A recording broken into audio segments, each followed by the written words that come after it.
పూరా లోకల్.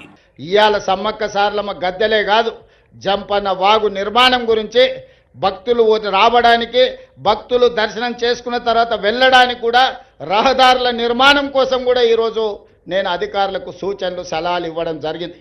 పొంగులేటి శ్రీనివాసరెడ్డి గారికి నేను ఆదేశాలు ఇచ్చిన, నెలలో 3-4 సార్లు ప్రతి వారం ఇన్ఛార్జ్ మంత్రిగా వారు ఖచ్చితంగా ఇక్కడికి పర్యటన చేయాల్సిందే, ఈ పన్నులను పర్యవేక్షించాల్సిందే.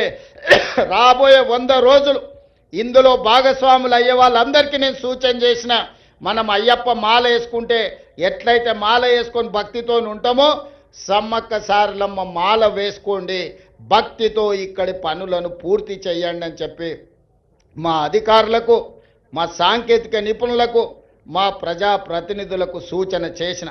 అందుకే మిత్రులారా, మళ్ళీ పూర్తి చేసుకున్న తర్వాత ఈ ప్రాంగణానికి నేను వస్తా. ఈసారి జాతరను అద్భుతంగా చేసుకుందాం. ఈ వేదిక మీద నుంచి కేంద్ర ప్రభుత్వానికి నేను విజ్ఞప్తి చేస్తున్నా, కుంభమేళకు మీరు వేల కోట్ల రూపాయలు ఇస్తున్నారు.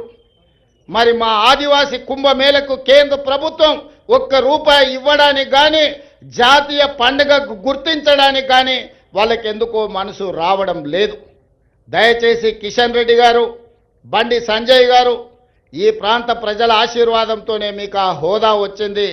నరేంద్ర మోడీ గారు ఈ దేశానికి ప్రధానమంత్రి అయినరు. ఇప్పటికైనా ఆలోచన చేయండి. కుంభమేళనే కాదు, ఉత్తరప్రదేశ్లో ఉన్న అయోధ్యనే దేవాలయాలు కాదు, ఈనాడు తెలంగాణ ప్రాంతంలో ములుగు అడవుల్లో ఇక్కడ ఉన్న సమ్మక్క సారలమ్మ కూడా ఒక గొప్ప దేవాలయం, ఒక చరిత్ర ఉన్నది. ఒక పోరాట పటిమతో పౌరుషానికి మారు పేరు, రాచరికం మీద తిరుగుబాటు చేసి జెండా ఎగరేసిన సమ్మక్క సారలమ్మ జాతరకు జాతీయ పండుగ గుర్తింపు రావాలి. దీనికి కోట్ల రూపాయలు కేంద్ర ప్రభుత్వం ఇవ్వాలి. ఇవ్వకపోతే మీ ఇష్టం, నేనేమనను. కానీ సమ్మక్క సారలమ్మ అన్నీ గమనిస్తున్నాయి. ఎందుకంటే ఇవాళ ఉదయం బయలుదేరే ముందు వర్షం ఉంటుంది, హెలికాప్టర్ పోదు సార్ అన్నారు. అంటే నేనన్నా, మీరేం చింత చేయకండి, ఏర్పాట్లు చేసుకోండి, సమ్మక్క సారలమ్మ వచ్చే అడ్డంకులను అన్నీ తొలగిస్తుందని మా అధికారులకు నేను చెప్పిన. మేఘాలు కమ్ముకొచ్చినట్టు వర్షం కురిసిన వాతావరణం ఉన్న మేఘాలన్నీ కూడా ఎక్కడికక్కడిగా విడిపోయి ఈనాడు ఇక్కడికి వచ్చి ఈ మంచి కార్యక్రమాన్ని చేపట్టడానికి ప్రకృతి పూర్తిగా సహకరించింది.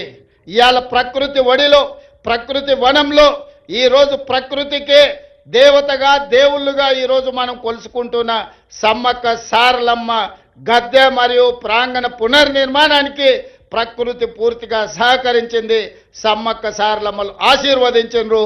ఇక మనం ఈ సంకల్పం తీసుకొని కార్యక్రమం పూర్తయ్యే వరకు మనందరం కష్టపడి పనిచేద్దామని తెలియజేస్తూ మీ అందరి దగ్గర సెలవు తీసుకుంటున్న ధన్యవాదాలు మిత్రులారా.